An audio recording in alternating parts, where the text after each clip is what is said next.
네, 정치권 바깥에서 속 시원하게 풀어보는 정치수다. 매주 목요일 정치 아싸 코너입니다.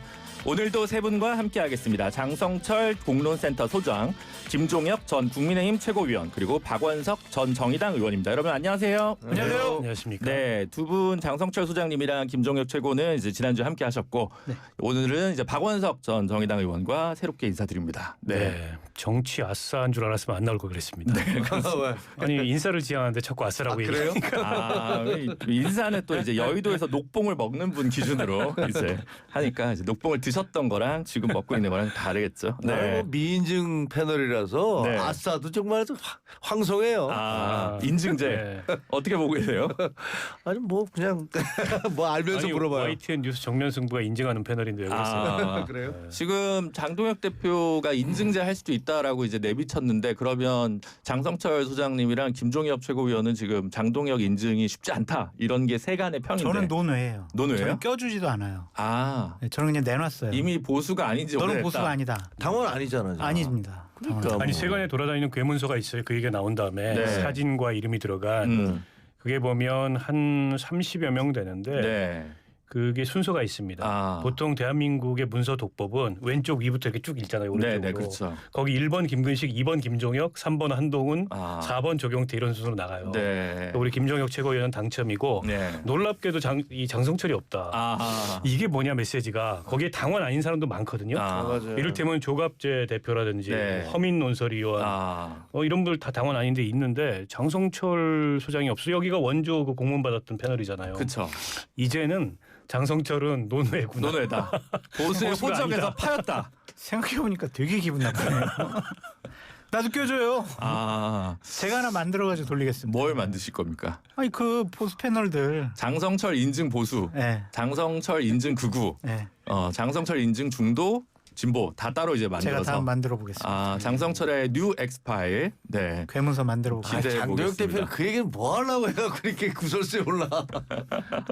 네, 하여튼 현안으로 들어가 보겠습니다. 오늘 뭐 핵심은 오전에 이재명 대통령 취임 100일 기자회견이었습니다. 영빈관에서 두 번째 기자회견이었는데 한 2시간 반이나 했어요. 그래서 저도 막 2배속으로 돌려보고 막 이랬는데 전반적으로 오늘 기자회견에서 주목하신 내용이 어떤 건가요? 그러니까 그냥 그 하도 2시간 반이나 되는데 네. 그냥 느낌이 뭐냐면 이 양반이 이제 자신감이 좀 붙었구나.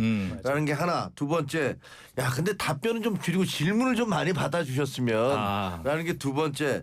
그래서 세 번째, 예를 들면 이제 조금 그 그 뭐랄까 그래도 흥분하지 않는 건 참 좋아 보이더라고요. 네. 왜냐하면 그 이전에 뭐 문재인 대통령도 그렇고 윤석열 대통령도 그렇고 약간 그 과잉하는 부분 있잖아요. 네. 본인이 이제 내가 뭐 이렇게 잘하고 있고 뭐 마치 어마어마한 걸 하는 것처럼 이렇게 포장을 하는데 약간 좀 냉정하게 얘기하더라고요. 그래서 그런 부분들은 괜찮다라는 느낌이 들었고 하나는 더 말씀드리면 이제 국민들에 대해서 이렇게 통합을 한다 그러면서 당과 대통령실은 왜 이렇게 시끄러워요? 서로 이렇게 다 좀 이따 우리가 얘기하겠지만 그렇겠죠. 네. 이거 왜 이렇게 내부가 이렇게 시끄러워? 네. 뭐 이런 생각이 들었어요. 박원석 의원님 어떻게 보셨습니까?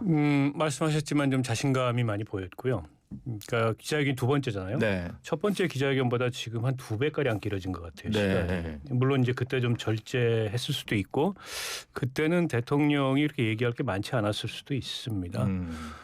이제 그런데다가 그 대통령다움이랄까 이런 게 좀 많이 보였다. 자신감도 좀 붙었다. 라는 생각이 들고요. 그 이전 대통령이 워낙 대통령다움이 없어가지고 기저 효과가 있다. 맨 그냥 구설투성이었는데 지금 이 정부에는 이제 그런 류의 구설은 없잖아요.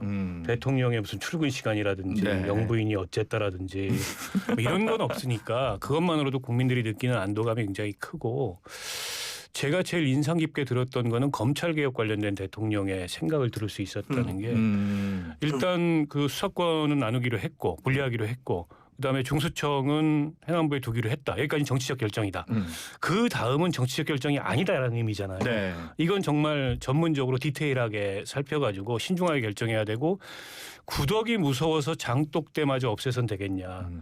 저는 그 표현에 많은 함의들이 포함되어 있다고 생각해요. 그래서 당정 간에 지금 검찰개혁을 둘러싼 속도와 방향의 이견 그에 대해서 대통령의 생각도 일정하게는 있는 것 같고 물론 단정지은 건 아닙니다. 그렇죠. 1년이라는 시간이 있기 때문에 네. 충분히 논의해서 결정지겠다 그러는데 그게 많은 사람들이 예상했던 거하고는 다른 면모를 지금 보이고 있잖아요. 그렇죠. 검찰 개혁만이 아니고 다른 그 통치 전반에 있어서 그런 면모를 보이는 거는 굉장히 다행이라고 생각합니다. 네. 미인증 보수 패널 장성철 소장님 어떻게 보십니까? 세부적인 내역은 뭐 말씀드릴 필요가 없을 것 같고 네. 그 각종 현안에 대해서 대통령의 생각과 판단, 인식을 알 수 있어가지고 상당히 의미가 있었다라는 좀 생각이 들고 제가 눈여겨본 거는 외교 문제예요. 그러니까 미국과의 관세 협상 문제, 일본과의 북한- 문제. 예, 또 북한과의 문제. 네. 이게 지금 대통령 지지율 올라가고 있잖아요. 그쵸. 근데 왜 올라가냐? 외교 잘해서 이렇게 돼 있는데 지금 외교 문제 대단히 답답하다라는 표현을 쓰셨어요. 그 지금 북한과의 문제도 잘 안 풀리고 미국과는 해결해야 될 문제들이 상당히 많고 일본과는 뭐 영토적인 문제 막 이런 표현 쓰시면서 여러 가지로 자신감 있게 국내 현안에 대해서는 얘기하셨는데 외교 문제 관련해서는 상당히 좀 자신 없어하는 모습 그게 좀 인상적이었어요. 그렇겠다. 근데 전반적으로 어쨌든 첫 번째 기자회견보다는 호흡이나 뭐 이런 자신감이 좀 그렇죠. 붙었다. 근데 저는 이제 제가 이제 정치학과를 나왔거든요. 네. 근데 우리 대학 다닐 때 선생님이 하시는 말씀이 야 정치인은 슈루드 해야 된다 영어로. 그러니까 영악하다는 뜻이잖아요. 네. 이게. 그 단순하면 안 된다. 그리고 정치인이라는 것은 상호 모순적인 것들을 그냥 동시에 껴안을 수 있어야 된다. 이런 얘기를 학교 다닐 때 하시더라고요. 근데 제가 요새 이렇게 보면 아 이재명 지금 대통령이 그렇게 하는 모습을 보이는구나. 근데 그걸 보면서 이제 덜컥 걱정이 되는 게 야 우리 당은 저렇게 슈루드한 대통령하고 맞서 싸우려면 우리도 굉장히 영리하고 영악하게 움직여야 되는데 자나깨나 보수 걱정. 걱정이 좀 돼요. 네. 저렇게 단순하게 나가다가 판판에 질 텐데 어떡하나. 그럼 전반적으로 보시면 100일 됐는데 뭐 점수를 매기면 학점으로 매겨도 좋고 점수를 매겨도 좋고 어떻게? 80점. 80점. 오. 삐약점. 야, 잘 주신 거 아니에요? 아니 근데 워낙 비교 대상이 너무나 못해가지고 기저 효과가. 네. 그러니까 이게 윤석열 정권과 비교해 보면 북한 체제와 남한 체제를 비교하는 것과 똑같아가지고 네. 비교가 안 돼요. 전임자 복이 있다. 네. 네. 그래서 뭐 대통령답게 여러 가지 정치적인 것을 정치를 하려고 하셨고 네. 시스템을 복원시키려고 하신 부분에 대해서는 점수를 드릴 만한데 인사 문제와 관련해서는 좀 다른 생각이 있습니다. 뭐 저도 80점 이상인데요. 네. 저는 윤석열 정부하고는 비교 대상이 아니기 때문에 비교하지 않습니다. 네. 그보다는 문재인 정부하고 비교를 합니다. 네, 저도 뭐 인수위 없이 그래야다고 봐요. 네. 출범했고 동일한 조건에 출범했는데 문재인 정부 때는 어쨌든 지지자들의 각광과 환호를 받았지만 정치의 본령이라고 할 수 없는 이벤트 이미지 이런 데 너무 치중을 했어요. 근데 그에 반해서 이 정권이 그보다 나은 건 기름기 쫙 빼고 어쨌든 직진해서 네. 지금 정치가 풀어야 될 문제들로 나아가고 있다는 데서 문재인 정부보다 훨씬 낫다라는 평가를 내릴 수 있을 것 같고요. 저는 마지막까지 그래야 된다고 생각합니다. 네. 그래서 마지막까지 정치의 본령이 아닌 것들이 한눈 팔지 말고 어쨌든 국민이 먹고 사는 문제를 포함해서 정치의 본질에 집중해야 된다 말씀드리고 싶습니다. 네. 제가 인상적이게 들었던 거는 지지율을 신경 안 쓴다는 게 아니라 정권 끝날 때 지지율을 신경 쓰겠다라고 하는 그렇죠. 표현을 썼어요. 전광판 마지막에 보겠다는 예, 거죠. 그러니까 이제 아예 안 보는 거 아니고 역사에 평가받겠다 이런 얘기는 안 하고 그러니까 지지율이 중요한데 끝까지 갔을 때 결과를 냈을 때 그 지지율이 제일 중요한 거 아니냐 중간에 주가처럼 변동이 있다라는 의미로 그래도 좀 가끔 받아들여주더라고요. 보셔가지고 네, 점수 차이가 얼마나인지는 보셔야 될 것 같아요. 그렇죠. 네, 이 점수 차이가 확 벌어져가지고 그냥 콜드 게임으로 끝나가지고 마지막 9회 말까지 안 갈 수가 있어요. 네. 근데 오늘 이제 사실 굉장히 좀 이슈가 된 부분은 이 특검법입니다. 대통령 기자회견에서도 나왔는데 여야가 합의를 했다가 엎었어요. 엎었는데 대통령 기자회견에서는 그런 합의를 왜 하냐 내란이랑 이 다음에 정부조직법 정부조직법 안 되면 뭐 패스트트랙 태워서 천천히 하면 되지 뭐 내란은 본질적인 문제이기 때문에 이거는 합의할 문제가 아니다 이렇게 됐는데 좀 이상합니다. 그 김병기 원내대표가 그러면 혼자 직진을 했다. 정청래 그리고 대통령실을 패싱해서 마이웨이를 했다. 이렇게 보기도 좀 어렵잖아요. 어떻게 보셨습니까? 이 사태. 그러니까 처음에는요. 이거 정청래 대표가 또 혼자서 밀어붙이는구나.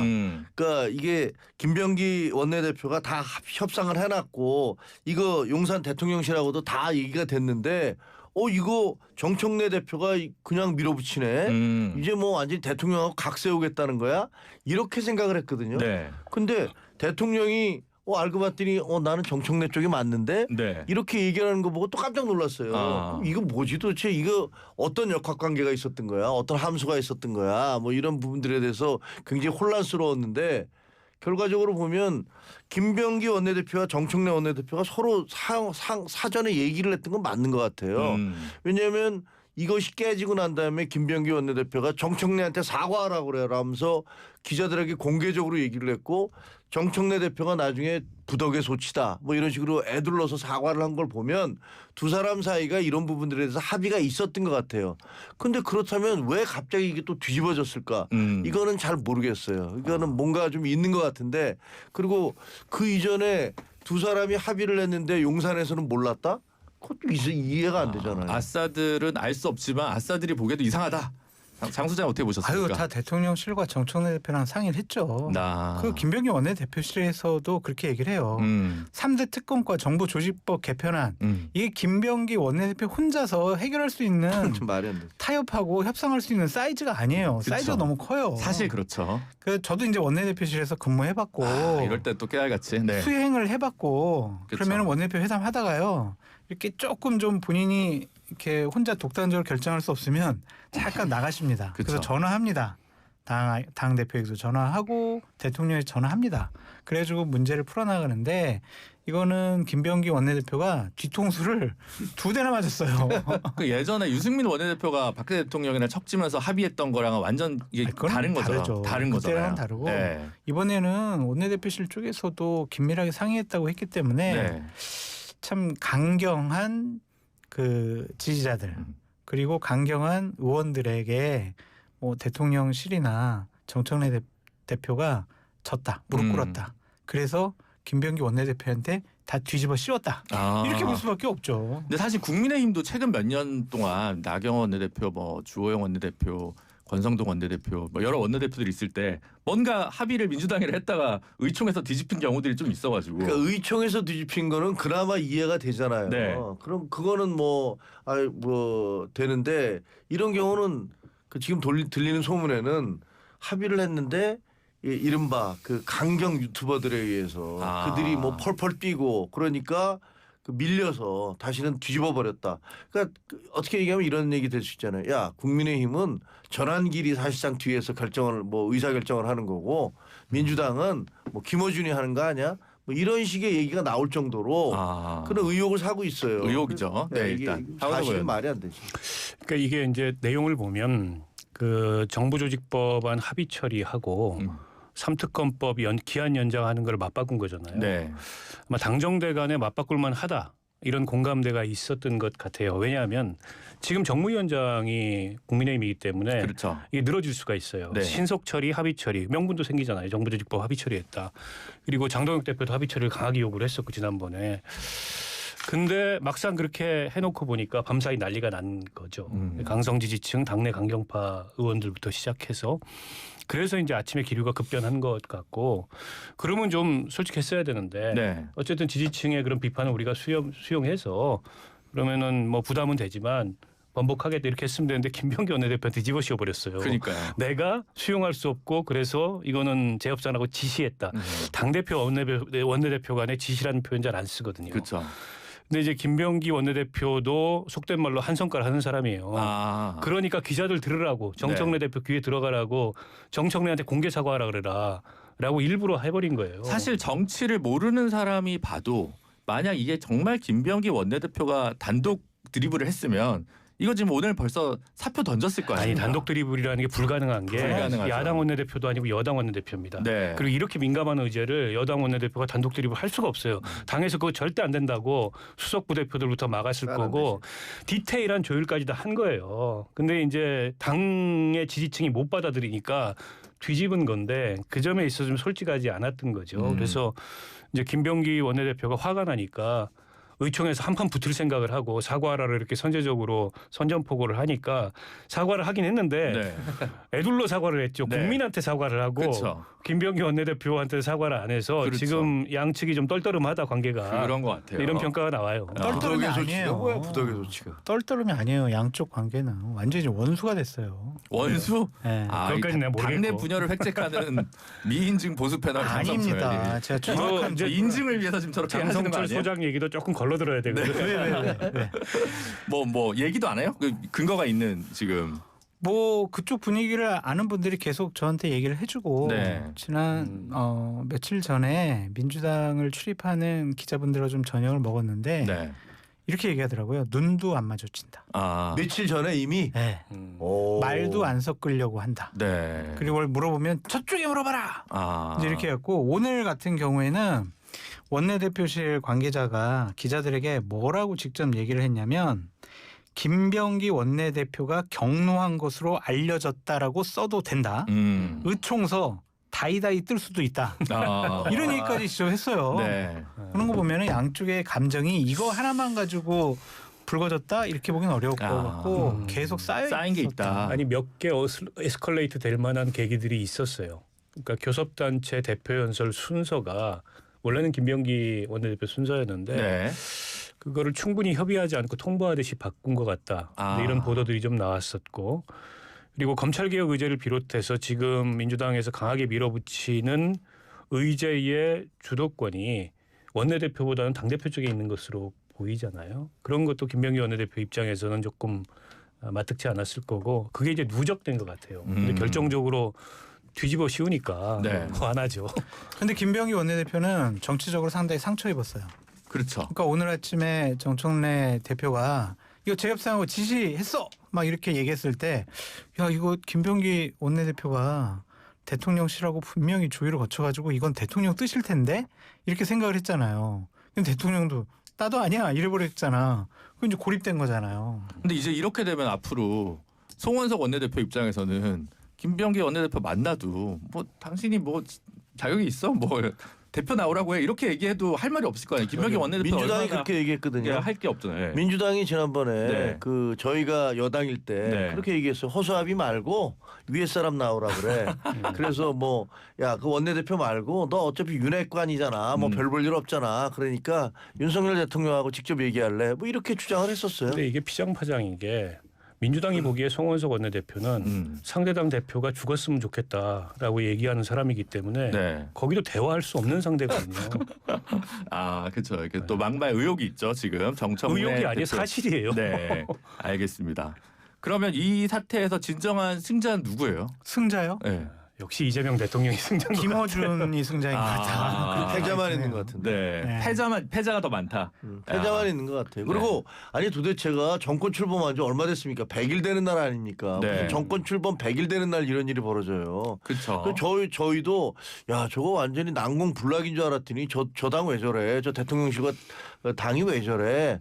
라는 생각을 하게 됐어요. 근데 우리 당이 좀 잘했으면 좋겠네. 사실 이제 민주당 혹은 이제 정청래 대표랑 이재명 대통령실이랑 약간 엇박자는 검찰 개혁에서 좀 있었고 최근에 법안에 뭐 내란 특별재판부 관련해서도 뭐 박희승 의원이라든가 뭐 이해식 의원이라든가 조금씩 다른 의견이 나와요. 김영진 의원도 오늘 다른 방송에 나와가지고 보안 수사권은 좀 여지가 있는 거 아니냐 이렇게 얘기를 하고 있어서 여러 가지 이제 민주당 안에서의 뭐 불협화음이라고 할 수도 있고 이견들이 좀 이제 나타나고 있는 게 좀 있는 것 같습니다. 근데 뭐 가지 많은 나무에 바람 잘 날 없는 거죠. 거기 의원 숫자도 많고 내부가 그동안에 너무 좀 뭐랄까 단일대오 일사불란함 근데 이거를 강조했던 측면이 있는데 그건 이제 집권까지 가는 과정에서 이제 필요했던 그 내부 논리고 집권한 뒤에는 어떻게 통치를 잘할까 여기선 다양한 의견이 나오는 게 전 정상적이라고 봐요. 다만 이제 있는 걸 없다고 자꾸 얘기하는 게 오히려 더 어색하다.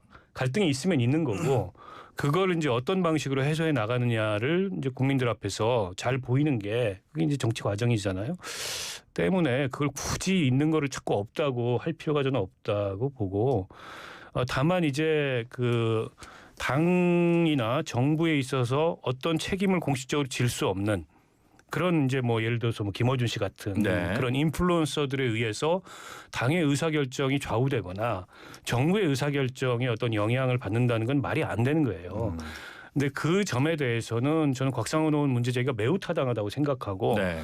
민주당도 그 좀 성찰적으로 좀 내부를 들여다봐야 되고 그런 모습을 보여서는 안 되죠. 곽상원 의원은 참고로 저희 오늘 이따 4부에서 모시도록 하고 있습니다. 그래서 한번 이제 유튜브 인플루언서와 정치 권력의 관계에 대해서 한번 또 짚어보도록 하고요. 하나만 김영진 의원이 나경원 의원 어쨌든 사람 안 바뀌겠지만 간사를 임명해야 되는 거 아니냐? 라고 하면서 이제 법사위 간사 원래 어제 합의사항에 있었습니다. 간사 임명 사실 그건 어떻게 된 건가요? 아, 그건 당연히 전례와 관례죠. 그거는 법도 필요가 없는 거예요. 그건 당연히 상대당에서 간사로 우리가 추천했어 임명해줘 그러면은 그냥 요식행이에요. 박수 치고 끝나는 건데 그걸 막은 추미애 법사위원장이 잘못된 거죠. 네. 저는 민주당에서 이런 그 얘기가 나오는 게 나쁘지 않아 보여요. 아, 왜냐하면 건강한 정당에서는 반대 목소리가 있는 거잖아요. 그쵸. 예, 그런 것들이 뭐 우리 장동혁 대표는 뭐 내부 총질하지 마라 일사불란하게 가자라고만 얘기하시지만 그게 건강한 정당의 모습 같지는 않고요. 근데 걱정이 되는 건 솔직히 민주당 내에서 의원들이 모여 있는 단톡방 있잖아요. 네. 여기서 뭐 장난 아니래요. 네. 그러니까 뭐 최모 의원께서 뭐 거기서 무슨 군기반장으로 완장차고 난리를 치시고 그 열받아서 어떤 분은 또 고모 의원은 그냥 난 탈퇴하겠다 그래 방에서 그냥 떠나가고 네. 이런 정도로 그 감정 대립이 심한 모양이에요. 아, 생산적 이견이냐 아니면 불필요한 진통이냐 이거고요. 그렇죠. 네, 네. 일단 여기서 1부 잠시 마무리를 하고 잠시 후 2부에서 정치 아싸 계속해 보겠습니다. 잠시만요. 모든 인생